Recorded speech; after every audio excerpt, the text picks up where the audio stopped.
Cruiser 135. Meron tayo dito mga brong ginagawa. Ayan o. So ito yung ginawa natin matagal ng panahon. 2 taon na yata. Ito yung pinalitan natin ng mga display.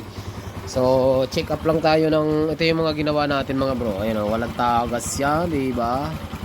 So nangyari lang dito, biglang ayaw umandar. Carburetor lang mga bro.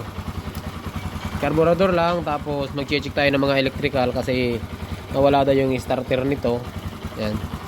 So, nandito pala tayo ngayon sa Kabuyaw mga bro, sa St. Joseph. Yan. Ganda pa, buhay na buhay pa oh.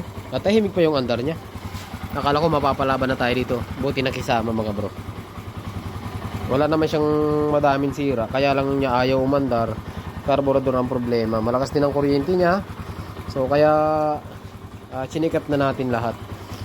Charging 13.4, maganda pa. So, magaling yung mayari nito mga bro. Malinis siya sa motor, magaling mag-alaga ng motor. 'Di ba? 2011 model pero quality pa. Quality pa siya.